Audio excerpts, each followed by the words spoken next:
Welcome to exam Bangla official YouTube channel. তোমাদের upcoming West বেঙ্গলে ANM এবং জিএনএম পরীক্ষাকে টার্গেট করে আমাদের যে ক্লাস আসছে, আজকে 29 নম্বর ক্লাসে চলে এলাম। তো এই ক্লাসের মাধ্যমে আমরা ভৌত বিজ্ঞানের উপর বাছাই করা এমসিকিউ উইথ এক্সপ্লেনেশন সহযোগে আলোচনা করব। তোমরা প্রত্যেকেই জানো যে প্রতিদিন সন্ধ্যে 7টায় আমাদের এই অফিসিয়াল ইউটিউব চ্যানেলের মাধ্যমে তোমাদের পরীক্ষার জন্য টার্গেট করে সম্পূর্ণ ফ্রিতে ক্লাস করানো হচ্ছে, যেখানে বাছাই করা এমসিকিউ উইথ এক্সপ্লেনেশন আমরা দেখে থাকি। তো আজকে আমাদের 29 নম্বর ক্লাস। এই ক্লাসটা একটু আগে আমাদের লাইভ কন্ডাক্ট চলছিল, মানে জাস্ট স্টার্ট হয়েছে, বাট কিছু টেকনিক্যাল এররের কারণে তোমাদের এই ক্লাসটি লাইভ কন্টিনিউ আমরা করতে পারলাম না। দ্যাটস ওয়াই ক্লাসটি তোমরা রেকর্ডেড ইন নেচার তোমরা পেয়ে যাবে, আমাদের চ্যানেলেই পাবে রেকর্ডেড ফর্মে। তো অবশ্যই প্রত্যেকে ক্লাসটা প্রথম থেকে শেষ অবধি ওয়াচ করো, ওকে। তো প্রথম প্রশ্ন কি রয়েছে আমরা দেখে নেব। ফার্স্ট কোয়েশ্চেন কি বলছে দেখো, একটি লোহার বল গড়িয়ে গিয়ে অপর একটি বলকে ধাক্কা মারলো, এটি যে বলের উদাহরণ তা হলো কোনটি? অপশন এ ঘর্ষণ বল, অপশন বি সংঘর্ষজনিত বল, অপশন সি লম্ব বল, অপশন ডি হচ্ছে টান বল। সঠিক উত্তর কোনটা হবে? চারটে অপশনের মধ্যে সঠিক উত্তরটি হয়ে যাবে অপশন বি, সংঘর্ষজনিত বলের উদাহরণ এটি। একটা বল আর একটা বলকে গিয়ে ধাক্কা মারলো, এটা হচ্ছে সংঘর্ষ ঘটলো, তো সংঘর্ষজনিত বলের উদাহরণ। ডিয়ার স্টুডেন্ট, বলের সংজ্ঞা আমরা কোনখান থেকে পাই? এটা তোমাদের প্রশ্ন অনেক সময় দেখবে আসে। তো বলের সংজ্ঞা বা বলের ডেফিনেশন আমরা পাই নিউটনের ফার্স্ট ল বা প্রথম সূত্র থেকে আমরা পেয়ে থাকি বলের ধারণা, ওকে। অর্থাৎ বাইরে থেকে অ্যাপ্লাইড ফোর্স করলে কি হয়, কোনো বস্তু এক স্থান থেকে অন্য স্থানে যে অবস্থার পরিবর্তন ঘটে সেই বিষয়টাকে আমরা বল বলি, তাই না? তো আমরা যদি এক্সাম্পল সাহায্যে দেখি তাহলে আমরা দেখতে পাবো, ফর এক্সাম্পল এটা একটা বাক্স রয়েছে, তার উপর আমরা বল অ্যাপ্লাই করছি, বাক্সটার অবস্থার পরিবর্তন ঘটছে। যদি আমরা দেখি ডান দিকে, তাহলে কি বলবো? সেটা বল অ্যাপ্লাই হয়েছে বলবো। আর যদি অবস্থার পরিবর্তন না ঘটে তাহলে বলবো বল অ্যাপ্লাই হয়নি বা সেটা বল নয়। অর্থাৎ এই অনুযায়ী আমরা দুটো ভাগে ভাগ করছি, একটা প্রতিমিত বল, একটা হচ্ছে কার্যকর বল। যে ক্ষেত্রে বল কাজ করবে সেটাকে আমরা বলছি কার্যকর বল, যে ক্ষেত্রে বল কোনো কাজ করবে না বা প্রতিমিত বল বলবো তাকে আমরা বা ব্যালেন্স ফোর্স বলবো। ফর এক্সাম্পল এদিক থেকে আমি, ঠিক আছে, এদিক থেকে আমি 5 ফোর্স অ্যাপ্লাই করলাম, 5, ঠিক আছে, আর এদিক থেকেও আমি 5 ফোর্স অ্যাপ্লাই করলাম। অর্থাৎ আমার কি দুটো ক্ষেত্রে বলের পরিমাণ সমান, অর্থাৎ এক্ষেত্রে বস্তুর অবস্থার পরিবর্তন ঘটলো না, তাহলে এটাকে আমরা কি বলবো? এটাকে আমরা প্রতিমত বা ব্যালেন্স ফোর্স বলবো। আর যদি এই ক্ষেত্রে 5 এদিক থেকে আর এদিক থেকে 15 বল অ্যাপ্লাই করি, তাহলে বস্তুর যে অবস্থার পরিবর্তন সেটি কোন দিয়ে ঘটবে? সেটি ঘটবে হচ্ছে বা ডান দিক থেকে বাম দিয়ে ঘটবে, কারণ ডান দিকে ফোর্সটা বেশি রয়েছে, 15 রয়েছে। সেই ক্ষেত্রে একে আমরা বলবো ইফেক্টিভ বা আনব্যালেন্স ফোর্স, অর্থাৎ কার্যকর বলের উদাহরণ হয়ে যাবে এটা, ঠিক আছে। সো অপশন বি হলো আমাদের কারেক্ট অ্যান্সার। আশা করবো প্রথম প্রশ্নের উত্তর প্রত্যেকেই বুঝতে পেরেছো উইথ এক্সপ্লেনেশন। নেক্সট পরবর্তী কোশ্চেনে আমরা যাব। ঘূর্ণন গতিতে অপরিবর্তিত থাকে কোনটি? বেগ, ঘূর্ণাক্ষ থেকে বস্তুর বিভিন্ন কণার দূরত্ব, রৈখিক ভরবেগ কোনটিই নয়। ঘূর্ণন গতিতে অপরিবর্তিত থাকে কোনটি? ফর এক্সাম্পল যদি আমরা দেখি যে এটা একটা সার্কেল, এটা তার কেন্দ্রবিন্দু, ঠিক আছে। ঘূর্ণাক্ষ থেকে বস্তুর বিভিন্ন কণার দূরত্ব, ফর এক্সাম্পল এখানে একটা পার্টিকেল রয়েছে, এখানে একটা পার্টিকেল রয়েছে। এই যে ঘূর্ণাক্ষ কেন্দ্র থেকে যে দূরত্ব, ঠিক আছে, এই ক্ষেত্রে অপরিবর্তিত থাকবে। ঘূর্ণনের ক্ষেত্রে অপরিবর্তিত থাকবে এটাই, ঘূর্ণাক্ষ থেকে বস্তুর বিভিন্ন কণার দূরত্ব অপরিবর্তিত থাকবে। অর্থাৎ কেন্দ্র থেকে আমরা যেখানে যাই না কেন, একটা ঘূর্ণন গতির ক্ষেত্রে তার যে দূরত্ব, বস্তুর বিভিন্ন কণার দূরত্ব, সেটা কি হবে? একই থাকবে। অর্থাৎ অপশন বি হবে আমাদের correct answer, option B. Next পরবর্তী প্রশ্ন দেখো, কোয়েশ্চেন নাম্বার 3। একটি বস্তুর বেগ 20 মিটার পার সেকেন্ড এবং 10 সেকেন্ড পরে বেগ বৃদ্ধি পেয়ে হয় 40 মিটার পার সেকেন্ড, তাহলে বস্তুটির ত্বরণ কত? একটি বস্তুর বেগ 20 মিটার পার সেকেন্ড এবং 10 সেকেন্ড পরে বেগ বৃদ্ধি পেয়ে হয় 40 মিটার পার সেকেন্ড, তাহলে বস্তুটির ত্বরণ কত? 5 metre per second, 2 metre per second, 15 metre per second, 10 metre per second. সঠিক উত্তর কোনটা হবে? দেখো কিভাবে বার করবে এটা। এটা হচ্ছে তোমাকে ত্বরণ বার করতে হবে, বস্তুটির ত্বরণ বা অ্যাক্সেলারেশন। ত্বরণ বার করার ক্ষেত্রে আমরা কি করি? বেগের পরিবর্তন ডিভাইডেড বাই সময়। বেগের পরিবর্তন কত হয়েছে দেখো, 20 মিটার পার সেকেন্ড প্রথমে ছিল, তারপরে হয়েছে 40 মিটার পার সেকেন্ড, কত সময় পরে? 10 সেকেন্ড পরে। অর্থাৎ আমরা কি করব? Simply 40 minus 20, 40 minus 20 divided by কত করব? কত সেকেন্ড পরে হয়েছে? 10 সেকেন্ড পরে। অর্থাৎ আমরা যদি করি এটা 20/10, তাই না? 20/10 সমান হবে 2, অর্থাৎ 2 metre per second square. Option আমাদের কোনটা হবে? B is the correct answer. এইভাবে আমরা ত্বরণটা বার করে থাকি, option B is the correct answer. আচ্ছা, নেক্সট পরবর্তী প্রশ্ন। নিচের কোনটি চাপের একক নয়? Newton per metre square, option B তে বলছে বার, অপশন সি জ্বর, অপশন ডি নিউটন। চাপের একক নয় কোনটি? সঠিক উত্তর হয়ে যাবে তোমাদের নিউটন। কারণ আমরা কি জানি নিউটন হচ্ছে বলের একক। নিউটন কিসের একক? নিউটন হচ্ছে বলের একক। নিউটন বলের একক। বাকি নিউটন পার মিটার স্কয়ার চাপের একক, বার চাপের একক, টর চাপের একক। বেসিক্যালি টর হচ্ছে একটি চাপের একক যেটা সাধারণত গ্যাসের চাপ মাপার জন্য পরিমাপ করা হয়, তাই না? পাস্কাল তো চাপের একক রয়েছে আমরা জানি, আর নিউটন প্রতি বর্গ কিলোমিটার, যেটা পাস্কাল নামে পরিচিত। ঠিক আছে, নেক্সট কোশ্চেন নাম্বার 5। একই উপাদানের নির্মিত দুটি তার এ এবং বি, উপাদানটা একই, ঠিক আছে, এর দৈর্ঘ্য বি অপেক্ষা বেশি। বলছে এ ও বি এর ইয়ং গুণাঙ্ক যথাক্রমে কত হবে? চারটে অপশন দিয়েছে। দেখো ইয়ং গুণাঙ্ক ওয়াই দিয়ে ডিনোট করছে, A is equals to Y B, Y A greater than Y B, Y B greater than Y A is equals to Y B is equals to 0। এইখানে তোমরা প্রত্যেকে জানো ইয়ং গুণাঙ্ক খুব ভালো করে আমি আগের ক্লাসে তোমাদের পড়িয়েছিলাম বা বুঝিয়েছিলাম। যারা প্রতিদিন ক্লাস ফলো করো তারা দেখো এখন আগের দিনের যে ক্লাসটা রয়েছে আমাদের পদার্থবিজ্ঞানের বা ভৌত বিজ্ঞানের, সেইখানে কিন্তু রয়েছে এটা।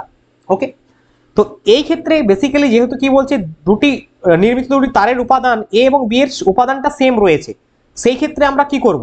ইয়ং গুণাঙ্ক ইকুয়ালস হবে বা সমান হবে, অর্থাৎ A is equals to B, Y same হবে, অর্থাৎ অপশন এ আমাদের পারফেক্ট অ্যান্সার হবে। Option A is the correct answer.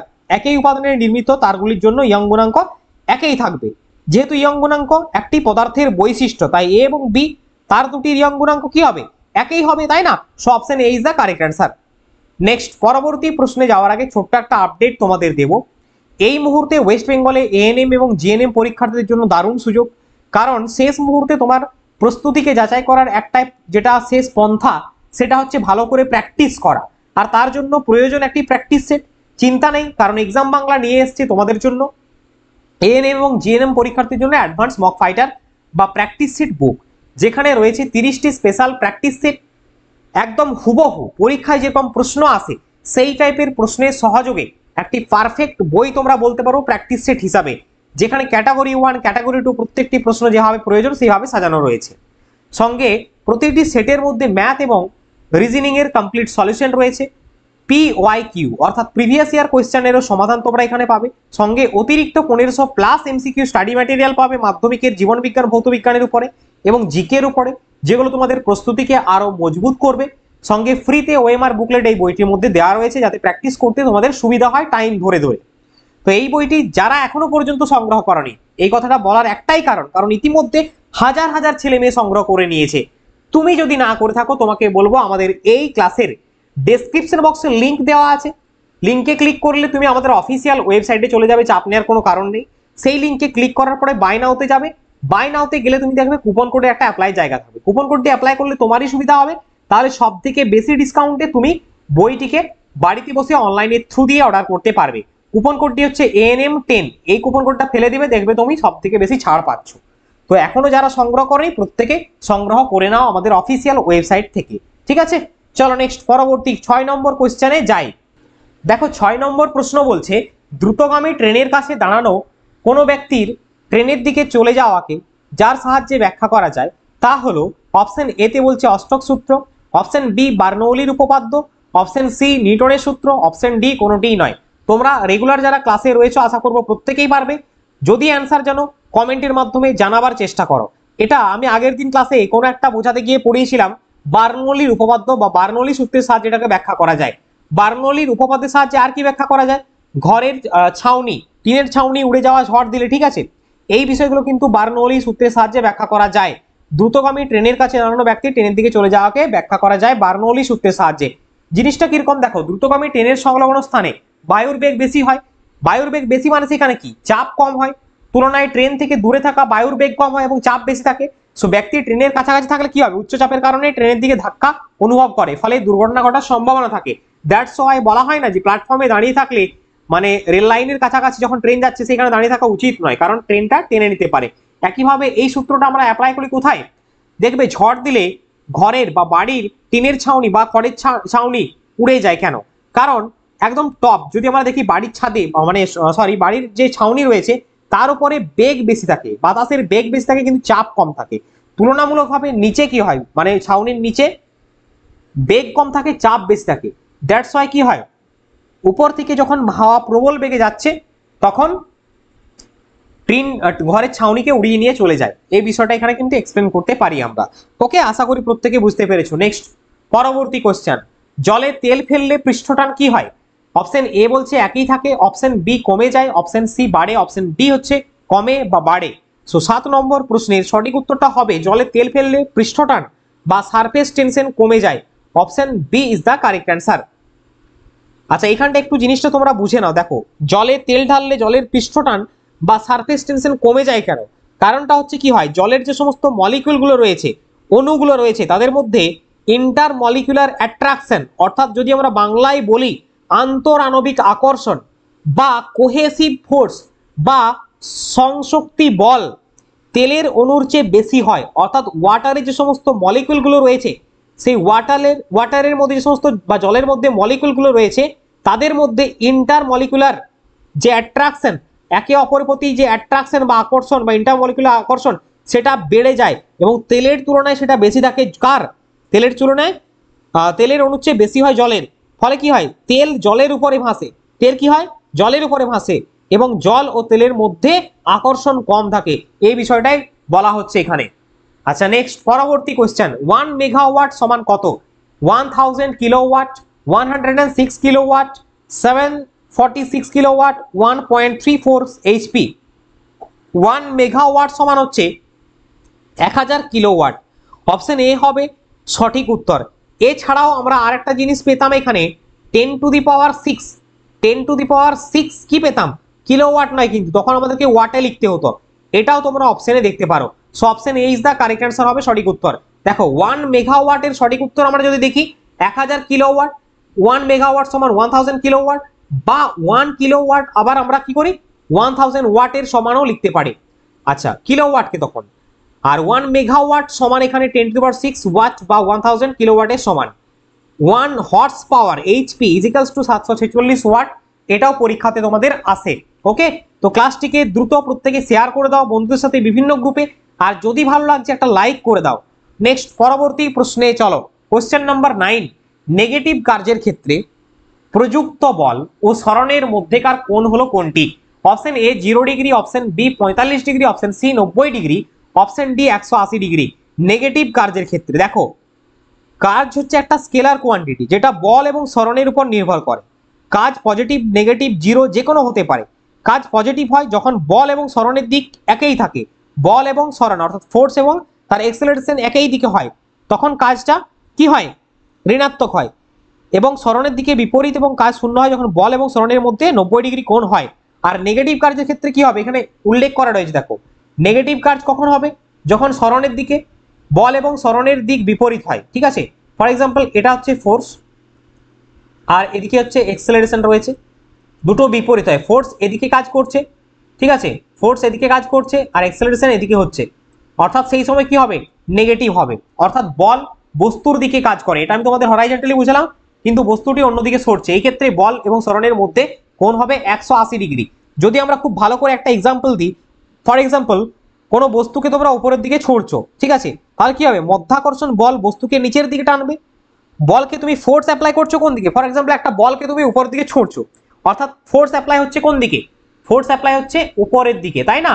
কিন্তু আমরা কি জানি মধ্যাকর্ষণ শক্তি কোন দিকে কাজ করে, পৃথিবীর কেন্দ্রের দিকে, তাই না? অর্থাৎ এই দিকে কাজ করবে, তাই তো? ফলে বস্তুটি যেহেতু উপরের দিকে যাচ্ছে, তাই বল এবং সরণের দিক বিপরীত, সুতরাং বল এবং সরণের মধ্যে কোণ কত হবে, এটার ক্ষেত্রে কোণ কত হবে, 180 ডিগ্রি হবে, তাই না? 180 ডিগ্রি হবে এবং কাজ হবে নেগেটিভ বা ঋণাত্মক। সো আমাদের সঠিক উত্তর কোনটা হবে, অপশন ডি। নেগেটিভ কার্যের ক্ষেত্রে প্রযুক্ত বল ও সরণের মধ্যেকার কোণ হচ্ছে 180 ডিগ্রি।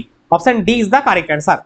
নেক্সট পরবর্তী কোশ্চেন, একটি লম্বা লোহার পাইপের এক প্রান্তে শব্দ করলে অপর প্রান্তে শোনা যায় কবার?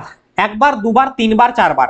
দেখো, একটি লম্বা লোহার পাইপ এক প্রান্তে শব্দ করলে সেই সাউন্ডটা কি হবে, ইকো হয়ে আবার ফিরে আসবে, অর্থাৎ দুবার হবে।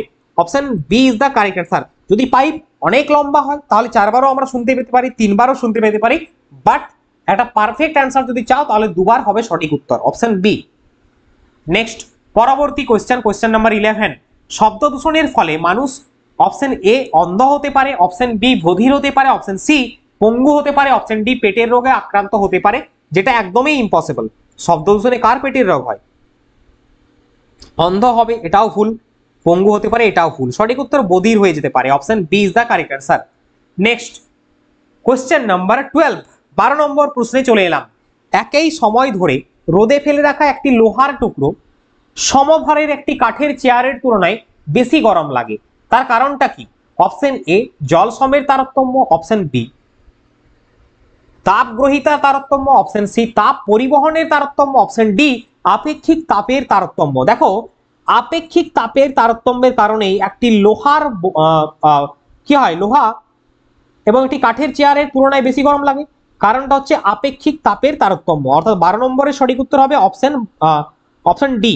ঠিক আছে, লোহার টুকরোর আপেক্ষিক তাপ কাঠের চেয়ে কম, তাই না? তাই একই পরিমাণ তাপ শোষণ করার ফলে লোহার তাপমাত্রা কাঠের চেয়ে দ্রুত বৃদ্ধি পায়, ফলে লোহার টুকরো বেশি গরম লাগে। নেক্সট কোশ্চেন নাম্বার 13, নিম্নের কোনটি সবচেয়ে শক্ত? হীরা, কাঁচ, কোয়ার্টজ, প্লাটিনাম। এটা প্রত্যেকেই পারবে। ঠিক আছে, সঠিক উত্তর হবে অপশন এ হীরা। হীরা হচ্ছে কাঁচ কাটতে ব্যবহার করা হয় ডায়মন্ড, এবং হীরের খনি ভারতে রয়েছে পান্নাতে, মধ্যপ্রদেশে। এটাও জিকের দিক থেকে জেনে রাখো। আর আমাদের সপ্তাহে একদিন জীবন বিজ্ঞান, একদিন ভৌত বিজ্ঞান, অল্টারনেট করে ক্লাস হয়। ঠিক আছে, আর একদিন আমাদের মাত্র জিকে হয়, অর্থাৎ আমাদের 6 দিন ক্লাস হয়, সোম থেকে শনি, আর রবিবার দিন ক্লাস অফ থাকে, তোমরা প্রত্যেকেই জানো, তাই না? অর্থাৎ সোমবার যদি আমাদের লাইফ সায়েন্স হয়, তাহলে মঙ্গলবার হবে কি ফিজিক্যাল সায়েন্স।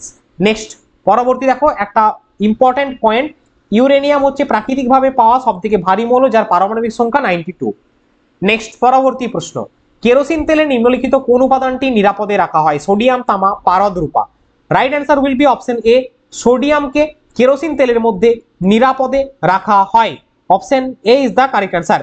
কারণটা কি? কারণ এটি হচ্ছে প্রচুর পরিমাণে রিঅ্যাক্টিভ ইন নেচার, বাতাসের অক্সিজেন এবং জলীয় বাষ্পের সাথে দ্রুত বিক্রিয়া করে ফেলতে পারে, তার জন্য একে কেরোসিন তেলের মধ্যে প্রশমিত করে রাখা হয়। Option A is the correct answer, হ্যাঁ না? এছাড়াও কি রাখা হয়? এছাড়া দেখো পটাশিয়ামকে, লিথিয়ামকে, সিজিয়াম ধাতুগুলোকেও কেরোসিনের মধ্যে সংরক্ষণ করে রাখা হয়, কারণ বাতাসের সাথে এরা বিক্রিয়া করে ফেলতে পারে এবং খুব মারাত্মক ক্ষতির সৃষ্টি হতে পারে। ঠিক আছে, so option A is the correct answer. Next পরবর্তী কোশ্চেন, খাঁটি সোনা কত ক্যারেটের হয়? Option A 22, option B 24, option C 28, option D 20। সঠিক উত্তরটা হবে অপশন বি, খাঁটি সোনা 24 ক্যারেটের হয়। ক্যারেট কি? ক্যারেট হলো সোনার বিশুদ্ধতা পরিমাপের একক। 24 ক্যারেট সোনা মানে সব থেকে বিশুদ্ধ সোনা, যেখানে অন্য কোনো ধাতু মেশানো থাকে না। ফর এক্সাম্পল 22 ক্যারেটের সোনায় 91.67% থাকে, ঠিক আছে, গোল্ড, আর 8.33% অন্যান্য ধাতু মেশানো থাকে, যেমন তামা, রূপা ইত্যাদি। বাট তুমি যদি 24 ক্যারেট চলে যাও, 99.99% তুমি গোল্ড পাবে সেখানে, অর্থাৎ এতটাই পিওরিটি তার বেশি। নেক্সট এরপরে আমরা দেখব ক্যাটাগরি 2 এর কোশ্চেন। প্রথম প্রশ্ন ক্যাটাগরি 2 এ কি বলছে দেখো, নিম্নলিখিত কোন বক্তব্যটি সঠিক? অপশন এ কাঠ এক প্রকার বায়োমাস, অপশন বি কাঠ পোড়ালে তাপ উৎপন্ন হয়, অপশন সি গোবর এক প্রকার বায়োমাস, অপশন ডি গোবর থেকে তৈরি ঘুঁটে পোড়ালে তাপ উৎপন্ন হয়। নিম্নলিখিত কোন বক্তব্যটি সঠিক? দেখো, কাঠ পোড়ালে তাপ উৎপন্ন হয় এটা প্রত্যেকেই জানি, গোবর থেকে তৈরি ঘুঁটে পোড়ালে তাপ উৎপন্ন হয় এটাও ঠিক, এবং কাঠ এক প্রকারের বায়োমাস এটাও ঠিক, আর গোবর এক প্রকারের বায়োমাস, অর্থাৎ 4টা অপশনই কিন্তু আমার এখানে কারেক্ট রয়েছে। ঠিক আছে, all of the above are correct. So সঠিক উত্তর আমাদের 4টের যে কোনো একটা পিক করলে তোমার হয়ে যাবে। নেক্সট পরবর্তী প্রশ্ন, নিম্নের কোন উক্তিটি সঠিক? অপশন এ আয়তনের একক সেন্টিমিটার কিউব, অপশন বি আয়তনের একক মিলিলিটার, অপশন সি আয়তনের একক ডেসিমিটার কিউব, অপশন ডি কোনোটাই নয়।